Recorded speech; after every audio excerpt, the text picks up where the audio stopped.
नोंथाङा जि बिपिएफ दोलोनि जे आफादगिरि हाग्रामा महिलारि बिथांनि खोथाखौ बुंदों 15 खेब नोंथाङा रांबावजा जथुमखौ सामलायबोदोंमोन बे खेबाव बिथाङा नुजाथिफैयासै होननानै बुंबाय जे नोंथांमोननि बे जथुमाव बिनि गुबै जाहोनखौ मा होननानै सानो नोंथां? आं बेनि गुबै जाहोनाथ' जों जि नुबाय बिथाङा सानफ्रोमबो गावगायनि जि माने जौसिन मासि ना जौसिन मासि बे जौसिन मासिखौ बिथाङा सानफ्रोमबो लुबैयो आरो जौसिन मासिखौ मोनैनि थाखायनो बिथाङा नैबे एसेम्ब्लियाव फैयैनि जाहोनखौ आङो साननानै लादों बे आंनि मोनसे एजाम्पसन आरो बिथांनि जिखिनि बाहेरायाव बुंनाय मानायफोरा जेरैबायदि बुंबाय थायो बेखौनो फोरमायो बिथाङा माब्लाबाबो माने मा होननानै बुंदों दे मा होननानै बुंदों इंराजियाव मोनसे खोथा बुङोमोन ना स्पर्ट्समेन स्पिरिट बे स्पर्ट्समेन स्पिरिट्सखौ बिथाङा माब्लाबाबो मेनटेन खालामनायखौ नुबोआखै दा बेनो जानो हागोन बे जाहोना बिथाङा माने जौसिन मासिखौ मोनैनि थाखायनो नैबे जिखिनि माने 15 खेब जि माने सेसनफोर बे सेसनफोराव बिथाङा बाहागो लायैखो बेखौबो मोनसे जाहोन होननानै जोङो साननो हायो। दुलाराय बर' फरायसा आफाद बर' थुनलाइ आफाद आरो बेजों लोगोसेनो 14था माहारियारि आफादफोरा जयै सावरायनानै बिपिएफ आरो इउपिपिएलखौ ज' जानायनि मोनसे लाइजाम हरलाय लालायनि खोथाया बेरखांबाय थादोंमोन बे बेलायाव खौसेथिनि बाथ्राया दिनैसिमावलागै जानो हायासै बिपिएफजों इउपिपिएलजों बेनि गुबै जाहोनखौ मा होनना सानो? दा बेनि गुबै जाहोनाथ' आं जिखिनिखौ नुदों बे मोनसे इउनिफिकेसन जि मोनसे प्रसेस बे प्रसेसआव इउपिपिएल दोलोनिफ्राय आंबो मोनसे समसिम बेवहाय इनभल्भ दङमोन जेब्ला बेवहाय 2024 मायथाइनि आगस्ट दाननि बेयो जानो हागौ 15 आगस्ट बा 14 आगस्ट जेब्ला दुलाराय बर' फरायसा आफादनि आफादगिरि बिथां दिपेन बर'आ माने मोननैबो दोलो राजखान्थि दोलो इउपिपिएल आरो बिपिएफनि गेजेराव माने ज' जानानै खामानि मावनांगौ होननाय जि मोनसे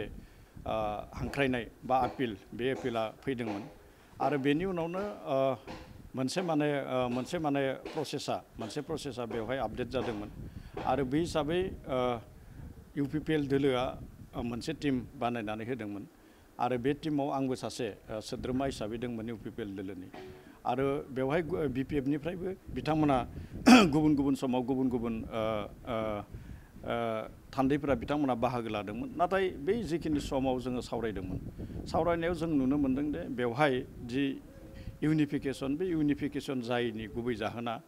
माने मा होननानै बुंदों दे बिथांमोननि जि मोनसे फोरमायनाय बे फोरमायनाया माने मा होनना बुंदों बिपिएफनि मुरब्बि हाग्रामा महिलारि बिथांमोननि जि टिमनि जि मोनसे फोरमायनाय आरो जोंबो बेखौनो मोनदाङो नैबे दाख्लै लेटेस्ट माने बे 2024 मायथाइनि बाथ्रामोन 2025 मायथाइनि दाख्लैबावै जि मोनसे लेटेस्ट मोनसे इउनिफिकेसननि थाखाय दुलाराय बर' फरायसा आफादनि जि मोनसे एपिल आरो 14था जोंनि माहारियारि जिखिनि संगठनफोर बे संगठनफोरा माने खौसे जानायनि बाथ्राखौ जेरैबायदि बुंदोंमोन नाथाय बेयावनोथ' जों नुनो मोनबाय इउनिफिकेसननि मेसेजआ इउनिफिकेसननि माने जिखिनि प्रसेसा जोबस्लाबियावनो बिथाङा मोन 22 बियाबाव माने सा 22 बिजाथिखौ बिथाङा फोसावनानै होदों दा बेनिफ्रायनो जों बुजिनो हायो दे बिथाङा बे माने नैबे दुलाराय बर' फरायसा आफादनि जि मोनसे खावलायनाय आरो 14था जिखिनि संगठनफोर बा आफादफोर बे आफादफोरनि जि मोनसे नाजानाय दा बेवहाय बिथाङा बेसेबां गोसो दोङो बे माने बिथांनि जिखिनि खामानि मावनाय बे खामानि मावनायनिफ्रायनो जोङो मोनदांनो हायो आरो जोङो बे खामानि मावनायनिफ्रायनो जोङो बेखौ बुजिनानै लानो हायो। नैबे समाव बिजेपिनि गुबै लोगोआ सोर बिपिएफ ना इउपिपिएल? बेखौथ'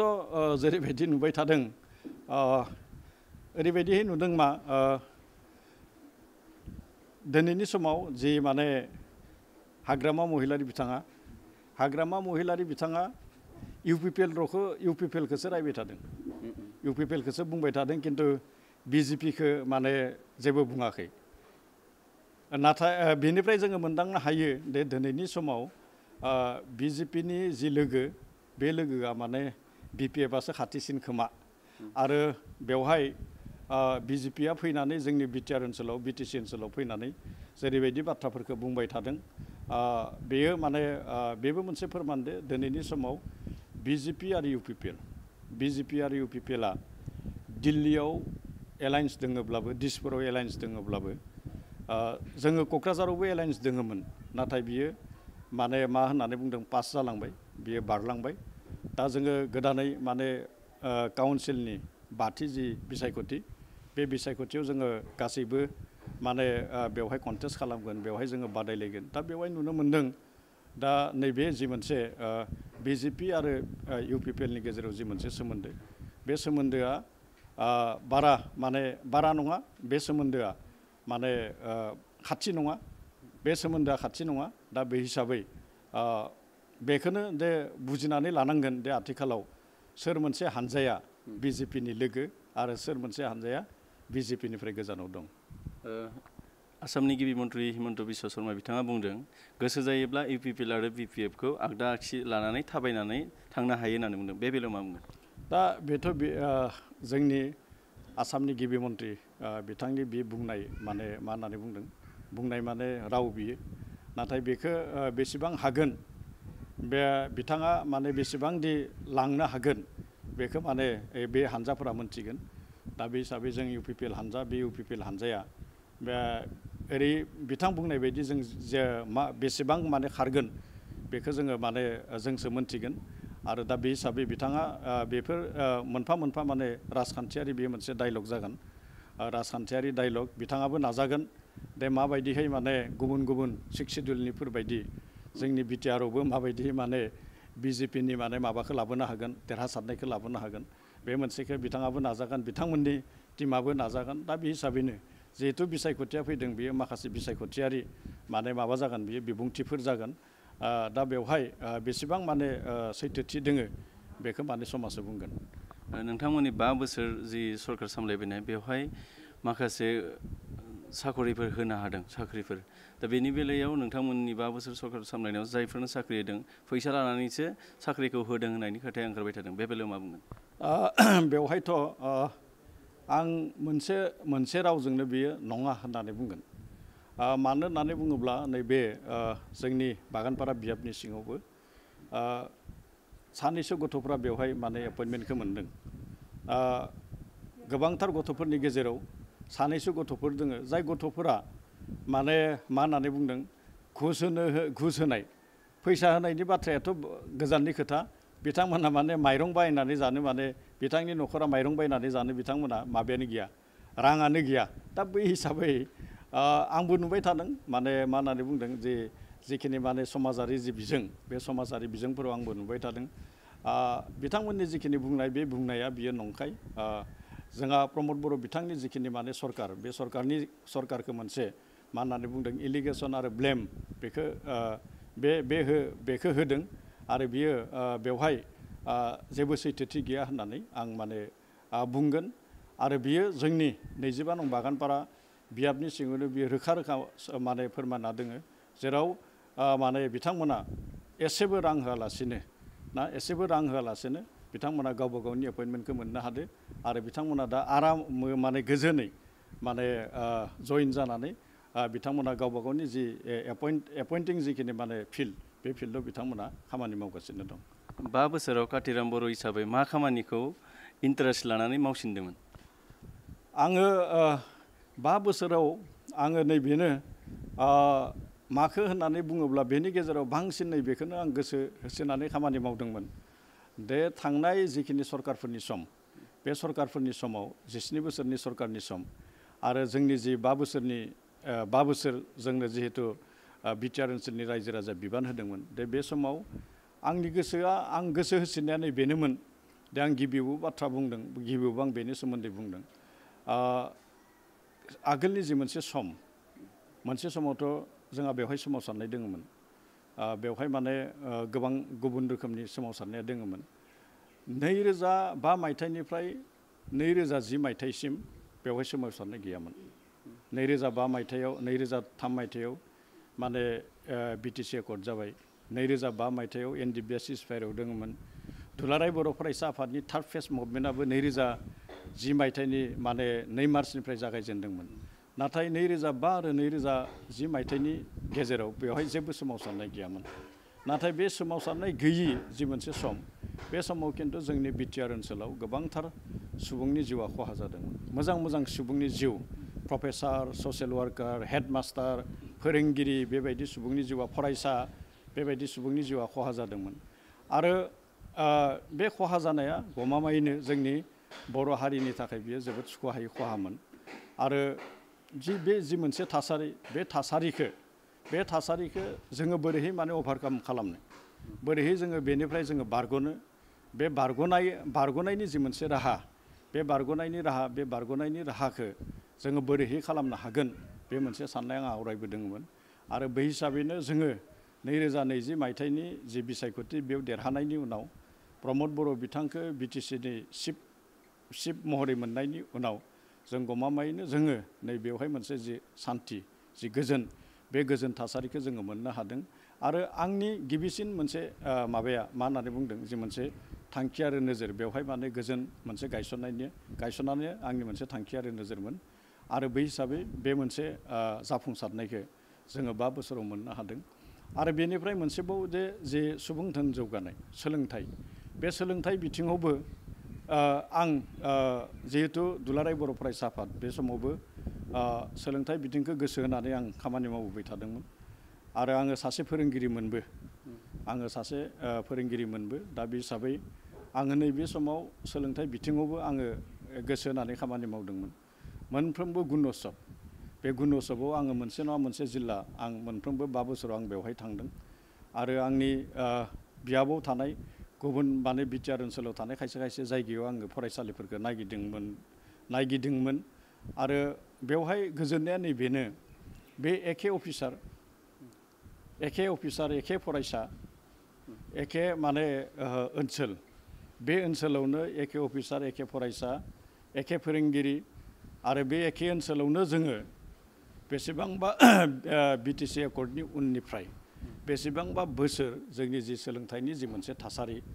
बे थासारिया जोबोद गाहायाव दङमोन बेखौथ' जोङो रिजाल्टजों जोङो बेखौ सुनो हायो 2020 मायथाइनि उनाव प्रमद बर' बिथाङा चिफ जानायनि उनाव बिथाङा गावनो सोलोंथाइ बिफानखौ नायदों 21-22 गेजेराव 2 बोसोर थांदों आरो 23 मायथाइनि जि मेट्रिकनि रिजाल्ट बे मेट्रिकनि रिजाल्टआव मोन 30था जिल्ला दङ आरो बे मोन 30था जिल्लानि बिथोराव चिरां जिल्लाया मेट्रिकआव माने बयनिख्रुइ माने टप मोनसे जिल्ला हिसाबै बेवहाय माने रिजाल्टखौ फिथाइखौ मोननो हादों आंनि एखे अफिसार होनना बुंनाया बेनो बिजय बैष्णव चिरां जिल्लानि आइएसआ बिजय बैष्णव बे बिजय बैष्णवआ 2005 मायथाइयाव जोंनि बाक्सा जिल्लानि आइएसमोन गिबि आइएसमोन बाक्सा जिल्लानि दा बे हिसाबै बे बिजय बैष्णवआनो चिराङाव दङ आरो बिथांमोननि जि एखे अफिसार होननाय आं बेखौनो होनदों नाथाय बिनि खुंगिरिया आलादा जानायनि थाखाय खुंगिरिनि आलादा माने सिन्ताधारानि थाखाय साननायनि थाखाय जोङो 2024 मायथाइयाव जोङो 23 मायथाइयाव मेट्रिकआव जोङो गिबि खेबनि थाखाय बिटिसिआव जों सेथि जिल्ला हिसाबै चिरांखौ मोननो हादों आरो बे एखे जिल्लायानो 2024 मायथाइयावबो माने चिरां जिल्लाया टप हिसाबै थानो हादों आरोबाव माने नैबे 2025 मायथाइनि जे हायार सेकेन्डारिनि फिथाइ बे फिथाइयाव बाक्सा जिल्लाया आरिमुआव गिबि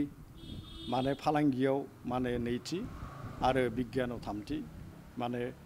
जि मासि बे मासिखौ आवग्रिनो हादों दा बैफोर बै जि मोनसे गोजोन आरो जोंनि जि मोनसे सोलोंथाइ बे सोलोंथाइनि थांखि आरो नोजोरखौ होनानैनो आं खामानिखौ मावदोंमोन आरो बेवहाय गोजोननाया बेखिनियाव जोङो मोननो हादों आरो गमामायैनो नैबे बिटिआर ओनसोलाव जिखिनि मोनसे गोजोन थासारि जौगानाय माने सुबुं धोन जौगानाय बियो साइमultaneously पेरेलेलि बियो माने प्रमद बर' बिथांनि सरकारनि समाव बियो पेरेलेलि डेभेलपिं मोनसे स्टेजाव बियो दोङो 17 बोसोर हाग्रामा महिलारि बिथाङा जि सरकार सामलायबोबाय बे सरकार सामलायबोनायाव प्रमद बर'आसो बेखौ सान्थियै सरकार सामलायनायाव सान्थियै थाहोआसै बे खोथाखौ हाग्रामा महिलारि बिथाङा बुंदों बे बेलायाव मा बुङो दा बे गावगायनि जि जेननाय बे जेननायखौ गाव लायालासेनो गुबुननो होनायनि जि मोनसे आखु बेथ' माखासे मानसिनाव थायो गावगायनि गोरोन्थि गावगायनि जेननायखौ गाव मानिनानै लानाय सुबुंखौ जोङो जौसेयाव मोना जौसे सुबुंनि गेजेराव मोना रोजासे सुबुंनि गेजेरावबो मोना जोङो दा बै हिसाबै बिथाङाबो नैया बेनो जागोन दे गावगायनि जिखिनि फैलर बै फेलियरखौ गाव माने बिथाङा गनायनानै लायालासिनो बेखौ गुबुननो होनाय जि बाथ्रा बेखौसो माने जि बाथ्रा बेखौ माने मा होननानै बुंदों बिथाङा बेबायदि बुंबाय थादों बेवहाय बिथाङा गावगायनि जिखिनि जेननाय बेखौ सिमान जायालासिनो बेखौ गुबुननो दाय होदों आरो बे दाय होनायनि जि मोनसे बिबुंथि बेनि अनगायै बे जेबो नङा।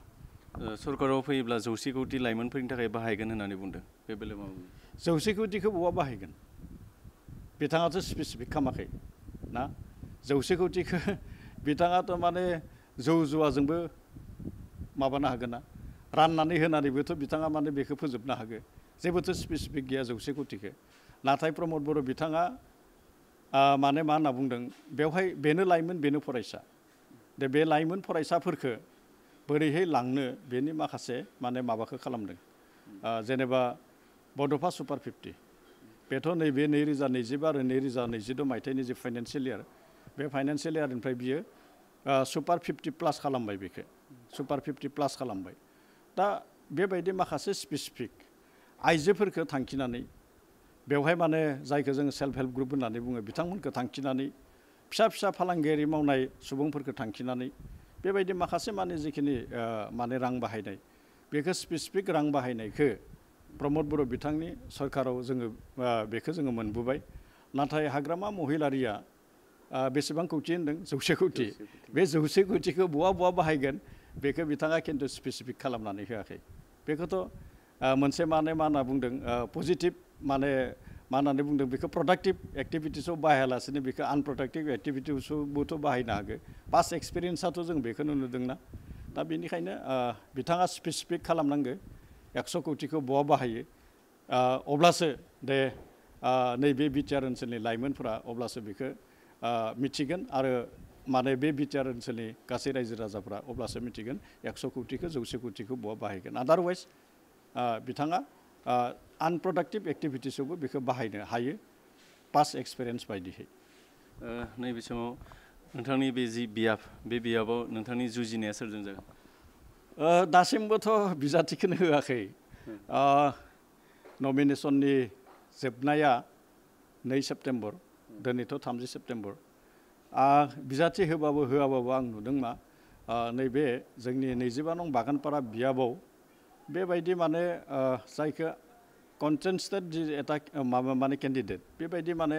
थागोन बायदिखौनो बेवहाय नुवाखै दासिमथ' नुवाखै खिन्थु बिजाथि फोसावनायनि उनावबो बिथांमोननि जिखि मोनसे थासारि बे थासारिया आंनि जि मोनसे दहाय जागायजेननायाव आं बुंदोंमोन दे बेवहाय 107 पलिं स्टेसन दोङो माने बेवहाय बुथ कमिटि नांगोन बे बुथ कमिटियाथ' गैया बुथ कमिटिया बेवहाय ना बिजेपिनियाव दं ना बिपिएफनियाव दं गैया दा बे हिसाबै जुदि बुथ कमिटियावसो बुथखौ मोनोब्ला आरो बेखौथ' जों गासैबो मिथिखायो अब्ला बिथांमोना नैबे जि मोनसे माने मा होननानै बुंदों जि मोनसे नैबे बिथांमोननि जि मोनसे स्टेटास दोलोनि स्टेटास बे दोलोनि स्टेटासा गाहायाव दोङो दा बेनिखायनो कन्टेस्टेड जिखिनि माने बादायारि जि बिजाथि बे बिजाथिया माने मा होननानै बुंदों बिथांमोननि जि मोनसे फोसावनाय बिजाथि फोसावनायनि उनाव बेवहाय नुजाथिगोन खिन्थु जों जुदि फंसेयै जुदि बुङोब्ला बेवहाय इउपिपिएल दोलोजों बादायनो हानाय कुनु मोनसे माने हानजाया गैया माने गुबुन सोरबा माने बिजाथि थाबावगोन जों बेखौ साननो हाया गमामायैनो नोंथाङा नोंथांनि बियाबाव देरहामारोब्ला गिबिसिनै बै बागानपारा ओनसोलनि थाखाय मा खामानिखौ गिबियाव मावजेननानै होगोन दा बेवहाय जोंहा नैबे थांनाय 5 बोसोर बे 5 बोसोराव जोङो गुबुन बिथिं फ्राय गासैबो जि बिथिं एभ्रि बिथिंथिं जोङो गोबां खामानि मावबोबाय दा बेवहाय जोङो जोंनि जि बागानपारा बियाब बे बागानपारा बियाबाव जोङो माखासे हायार सेकेन्डारि मोनबाय बास्का डिग्री कलेजआ बे अलमस्ट माने सरकारि जासिगोन नाथाय बेवहाय जोंनियाव मोनसेबो माने बिगियाननि सोलोंथाइ फसंथान गैया दा बै हिसाबै जोङो बागानपारायाव जोंनो बिगियाननि सोलोंथाइनि जि मोनसे फसंथान बे फसंथानखौ जोंनो नांगोन बेखौ जोङो गोसो होनानै खामानि मावगोन दा बेवहाय जोंहा सावस्रिनि थाखाय 30 जायखौ जोङो 30 बेडेड माने हस्पिटाल होननानै बुङो बेयो माने जोंहा मावनांगौ दोङो थानाखौ जोङो बेवहाय आउटपस्टखौ जों आपग्रेडेसन खालामनो गोनां दोङो आरो जोङो माखासे मानि लामा सामा जोंनि 25 नं बियाबनि सिङाव माखासे मानि लामा जायखौ जोङो गामिजों माने ग्राम्य पद होननानै बुङो गामियारि जिखिनि लामा बे गामियारि लामाफोर बेखौ जोङो बानायनांगौ दोङो आरो जोङो बेखौ बानायगोन आरो बानायनायनि जिखिनि प्रसेस जिखिनि प्रक्रिया बेखौ जोङो थांनाय नैबे 5 बोसोराव जोङो खालामखाबाय आरो फैगोन 2 बोसोरनि गेजेराव जोंनियाव बेवहाय गोबांथार लामा सामाया जोंहा माने गामियारि लामाफोरा जोंहा डेभेलप जागोन माने सिसि ब्लकनि लामा जागोन आं बेखौ मावनायनि थांखिया जोंहा दोङो जोंनि जि मोनसे गिबिसिन मोनसे मावसिनबावनांगौआ जि मोनसे थासारि बे थासारिखौ जोङो दानि जि मोनसे गोजोन थासारि बे गोजोन थासारिखौ जोङो माने मा खालामनांगौ दे गोजोर खालामनांगौ आरो गोजोर खालामनायनि जि मोनसे थांखि बेया जोङो बेखौ जों दोङो आरो बेखौ जोङो मावबाय थादों आरो मावलांबायबो थागोन आं माने बे सोलोंथाइखौ प्रायरिटि होनानै खामानि मावगोन आरोबाव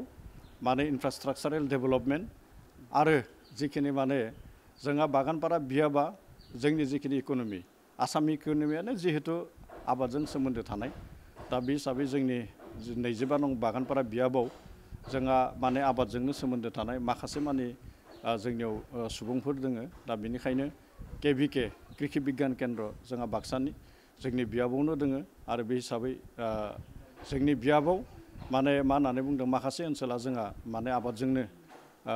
जोंनि जि बिटिआर बे बिटिआरनि रेकर्डफोराव जोंहा जौसिनाव दोङो बाक्सा जिल्लानि माने जिखिनि रेकर्डफोर बेयाव जोंहा